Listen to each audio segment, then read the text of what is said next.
Question: why do you train with pain? That is such an emotionally loaded question, and I'm going to answer this question here because it is such a topic of debate with dog trainers. So let's talk about what pain is in order to answer that question. Now, make no mistake, there are people that are going to ask you that question. Typically, these are not your clients. Typically, these are other dog trainers. These are keyboard warriors. But it is a question that does come up, and it leaves people sometimes a little bit confused by that question. So let's break that down and let's answer why somebody would train a dog with pain. So for that answer to make sense, the person asking the question and the person answering the question should be on the same page as to what pain is. I can't ask you a question if I have a definition of a word and my definition is different than your definition.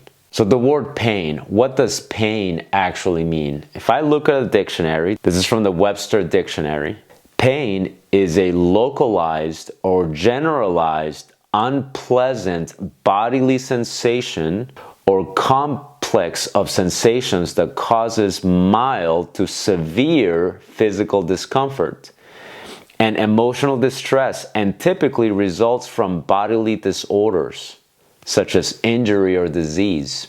So the word pain alone, based on Webster's definition, is already a complex word.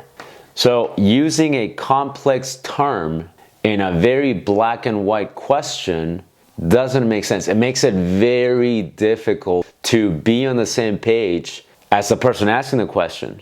Because see, the question already has an agenda.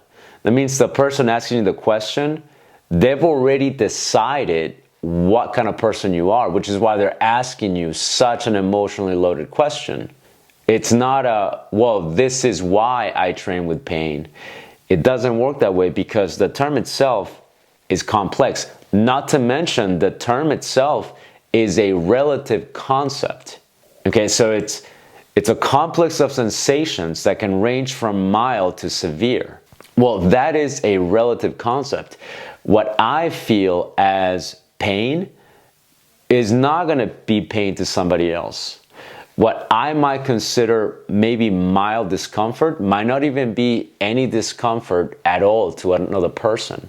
So it's a black and white question using a term that is quite complex. It'd be like asking you, why do you train with hunger? You see that's not how people ask that, right? See, normally people say, I train with treats, I train with food.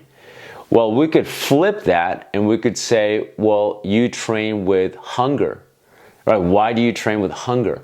Why do you train with starvation? If we were to ask somebody that question, they will look at you like you're from a different planet. They would ask you, what do you mean training with starvation? I'm using food. Well, what does that mean? That means that the application of training with food is as effective as the dog is motivated to eat. Once you lose that motivation to eat, meaning the dog is satiated, then you lose the leverage that you have with food. So what do you have to have in order to train with food? You have to have a dog that is motivated to eat those treats. And if the dog is not motivated, typically the trainer will use some sort of deprivation. Now, deprivation sounds like a nasty word, but it's not a nasty word. Deprivation just means we're withholding this from the subject for an enough period of time until the subject becomes motivated for that again.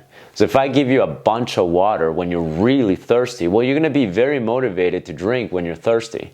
But if you just guzzle a bunch of water, well, what happens is your thirst is gone. You're now satiated. Well, then if I offer you a glass of water when you're satiated, you're no longer thirsty, when will you take the water? You'll take the water when you don't have water for a period of time. That's deprivation.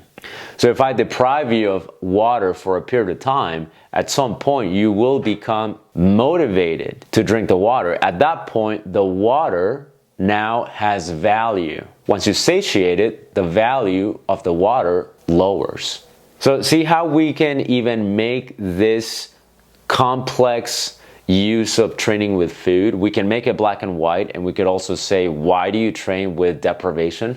Why do you train with starvation?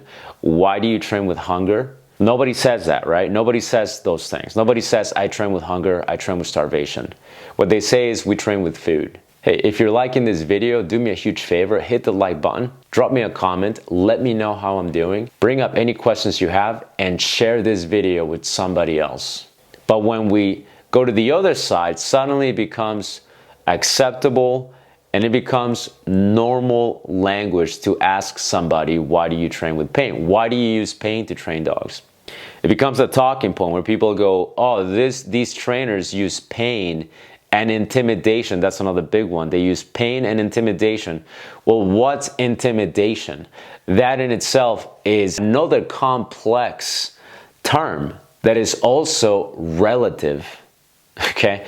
What one subject defines as intimidating, a different subject will not find that intimidating at all. I've been told that sometimes I have a bit of an intimidating vibe, which I don't see it at all.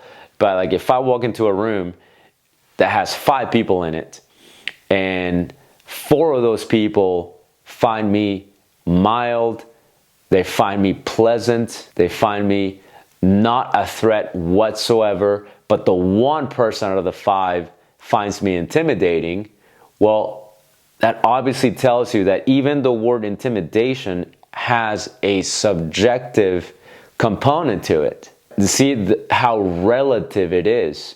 So using the word pain and intimidation, even though they're easy targets, they're easy branches to grasp, they're not black and white. And because they're not black and white, it makes this weird question and answer and conversation already one-sided. Okay, the person asking that type of question, the person making that type of allegation, they've already decided, they've made up their mind of what kind of person you are. And here's the thing, doesn't matter what you say, you're not going to change their mind. Because the moment somebody commits to a belief, the moment that person commits to an idea, they will fight tooth and nail to prove their belief, to prove their idea. And the more you try to explain, the more you try to convince, the tighter they will try to hold on to their idea. The harsher they're going to be in defending their idea. So you're never going to win that battle. I used to be bothered by this. It used to really eat me up. Earlier in my career, even some years ago, not too long ago, I used to think, man, these people are awful. And although they are, I agree. Smearing somebody because you don't agree with them is not a good tactic. It's not a very accepting tactic. And you're never going to win that battle. I used to think, oh man, these people are awful. I used to engage in that as well. Okay, just from a different perspective. We go, oh, you know, those purely positive trainers are always attacking us balanced trainers. But we do it just as much as they do it. It just, the moral aspect of it is judged by which side you're on. So if you're a purely positive trainer, you are convinced that you're in the right team. If you're a balanced trainer, you are convinced that you're in the right team.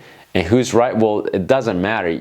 You could argue all day long. You could try to prove all day long. All you're going to do is you're going to make that friction even stronger. You're going to make the opponent, so to speak, more set in their ideas. This is why answering that question and even participating in those conversations is not very conducive to solving an argument. It's not very productive. Now, to answer the question, why do you train with pain? Like if you were to ask me that, if I were to ask myself, Will, why do you train with pain? Well, let's identify the word pain. What is it? It's a sensation that can range from mild to severe. There's a spectrum there. So if I were to say, well, I'll settle on that question, I'll settle on the word pain, I'll accept the premise of your question, and I'm going to answer it based on how you see the world. So if I say, okay, I accept it, that I am using forms of pressure occasionally in training in which there is mild forms of pressure. The reason I do that is because it is one way, and a very effective one at that, for an animal to learn to do certain behaviors. I'm talking about the one end of that spectrum. We're not talking about the opposite end of the spectrum when we're talking about severe pain due to illness or injury or trauma. We're talking about the definition of the word pain that is pointing more towards the mild sensation. If I accept the premise of that question, I were to answer, why do I train with pain? I'm going to accept it based on this end of the spectrum, the mild forms of pressure. And then we can now have a conversation, even though it's still not a productive conversation, because again, the way that the question is being asked is already filled with prejudice, right? I'm already the bad guy to the person asking that question. So if I'm going to answer it that way, I'm going to say, well, this is why I train with the mild forms of pressure, because it motivates the dog to pursue an outcome that relieves this mild form of pressure. And obviously, as we all know, as a lot of us should know, the more I go to this end of the spectrum in the teaching phase, the less productive training becomes. And so if I try to use the more extreme forms of pressure to teach something, the dog will shut down, the dog will not learn, the dog will get stressed out. And this is where these people latch onto that. They'll go, yeah, so it's been proven that when you use shocks and pain and intimidation, they're looking at the one extreme here to train, then they'll say that's when the dog gets shut down, and they'll go, we've seen it, and they'll go, there are studies to prove it. Well, because the word pain is such a complex, broad, encompassing term that it doesn't accurately represent what some of us train with.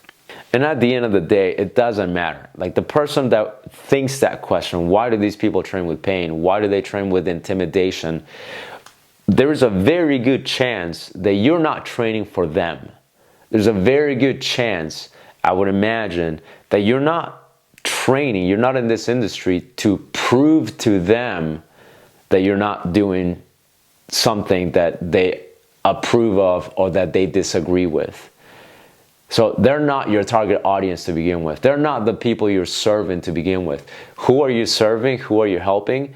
Your clients' dogs, your clients, and your dogs are very likely going to be supporting you. Now, we also have scenarios in which the trainer either doesn't know, they lack experience, or they don't care, because there are either incompetent trainers out there or there are trainers that just don't care. They will literally use, they'll use as much of this end of the spectrum of pain as they can get away with. Right? They want to see it. They want a fast turnaround. They want to see the dog just do this, this, and this, and this as fast as possible. And they will push towards the part of pain that is more near towards the uncomfortable, the really uncomfortable, the extreme forms of pressure. And then these people, then they do shut down the dogs. They will cause anxiety. This is what can happen.